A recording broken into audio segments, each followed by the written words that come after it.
Kita tengok pada split unit ini. Ini adalah contoh split unit yang kita akan buat secara amali. Saya tak tahu macam mana nak tunjukkan kepada pelajar. Saya cuba angkat kamera ini.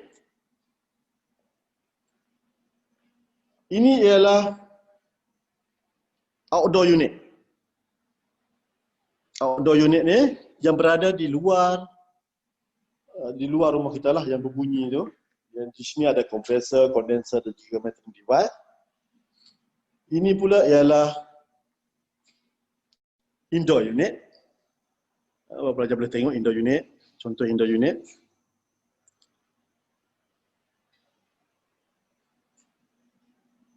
Ini indoor unit ni hanyalah ada evaporator sahaja, dan pelajar akan buka sebenarnya apabila kita buat amali nanti.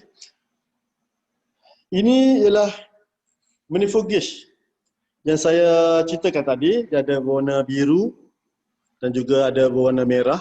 Ini hose berwarna biru, ini hose berwarna kuning, dan ini hose berwarna merah. Hose biru untuk low side, hose kuning untuk semi valve, dan juga hose merah untuk high side. Saya boleh dengar kot. Okey. Ini pula ialah refrigerant. Ini gas refrigerant. Refrigerant ni dia tulis itu, kalau pelajar tengok, refrigerant R22. Nama dia ialah chlorodifluoromethane. Ini nama dia sebenarnya, secara saintifiknya. Nama dia ialah chlorodifluoromethane. Kita panggil dia R22 saja, ataupun sebenarnya refrigerant 22. Dia terdiri daripada keluarga refrigerant. Semua refrigerant banyak gas dia sebenarnya. Dan ini adalah berat dia dan sebagainya lah. Okey, apa lagi? Okey, ini adalah peralatan yang akan kita gunakan untuk kerja-kerja amali ini. Saya akan demokan kepada pelajar sekalian. Yang pertama sekali kita perlu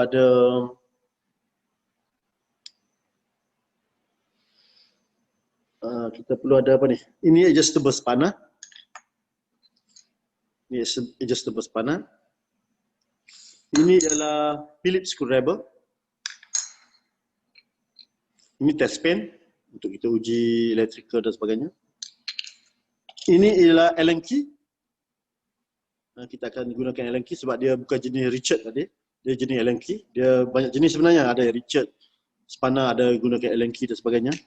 Ini dinamakan sebagai ampere meter ataupun improve meter.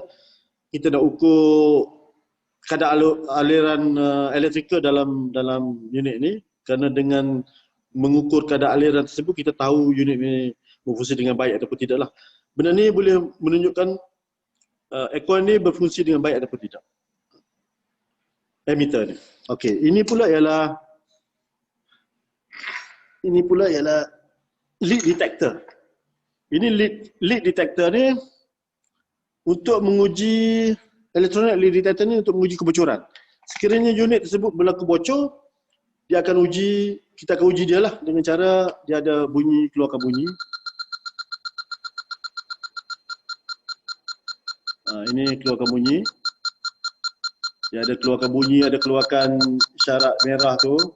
Kalau ada bocor, kita uji. Contohnya kita nak uji bocor pipe ni. Nak uji bocor di sini contohnya. Kita letak di situ, dia akan bunyi dalam keadaan yang lain lah. Nanti saya tunjukkan macam mana dia bunyi. Ini pun dah bunyi sebenarnya. Saya akan tunjukkan macam mana cara dia guna nanti. Okey, seterusnya ini pula ialah leak detector spray.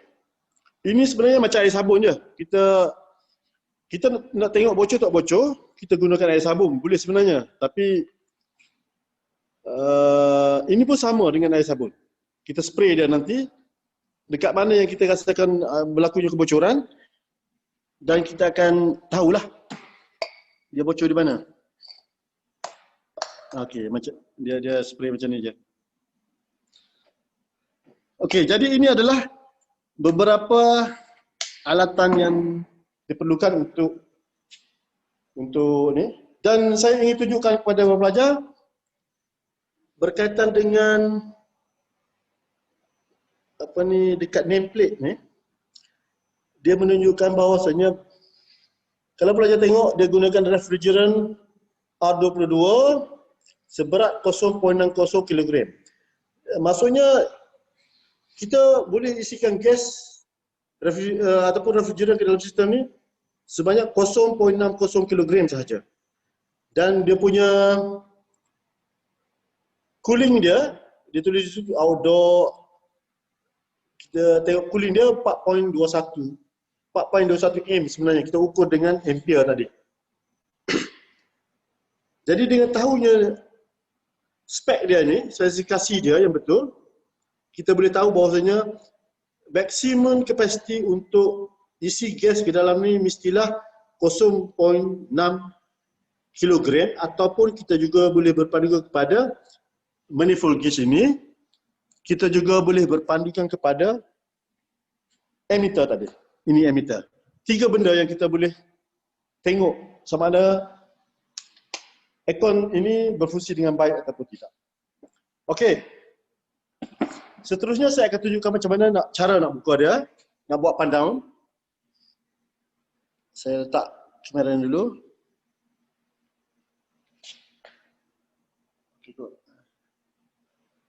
Okey.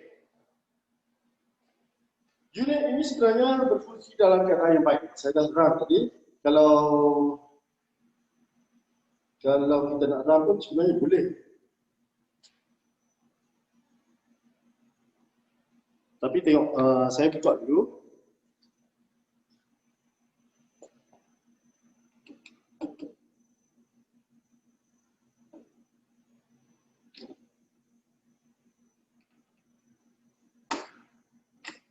Ini saya buka cover je. Ini adalah cover untuk menutup saluran pendawaian dia. Ini adalah pendawaian dia. Ini semua kita usik dan ini adalah pendawaian dia. Ini dinamakan sebagai semi-valve. Tadilah semi-valve tadi. Ini semi-valve suction line. Ini semi-valve liquid line. Ada dua semi-valve. Yang inilah yang kita akan usik dia. Kita akan gunakan dia untuk kerja pandang ni. Dua benda ni. Macam mana kita nak tengok? So kita akan pasang manifold gauge. Kita akan gunakan just lepas panas. Dan kita buka saluran ini dan kita buka saluran ini. Kita juga buka saluran valve ini.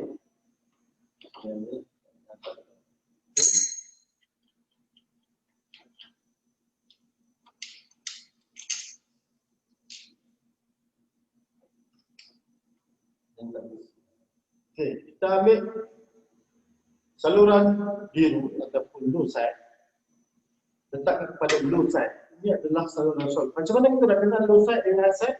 Low side selalunya dia akan pipe dia lebih besar daripada saluran high side ataupun saluran liquid line. Ini saluran low side ataupun suction line. Ini saluran liquid line. Jadi kita akan pasangkan di sini.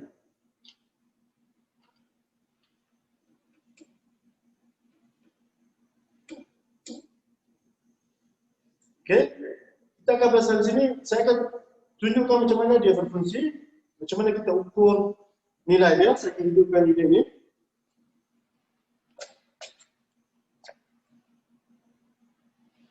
Okey, kalau pelajar tengok manifold gauge ini, ini dalam keadaan unit tak hidup.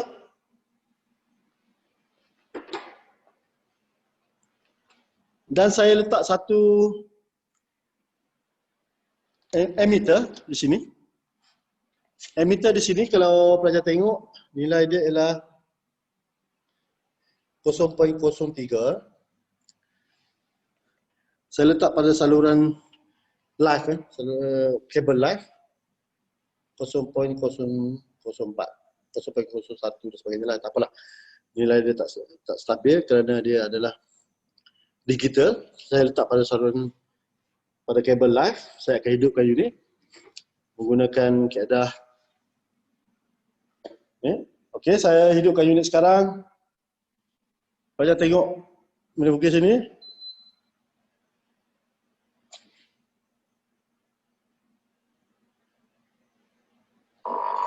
Okey. Sekarang tengok dia dah hidup, unit sudah hidup. Perlahan-lahan dia akan turun. Dia mana biru ni?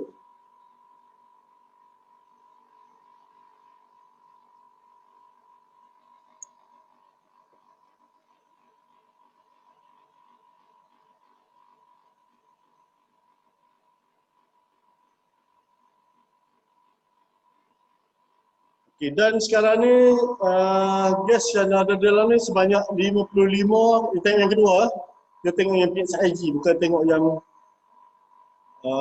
kilokalori.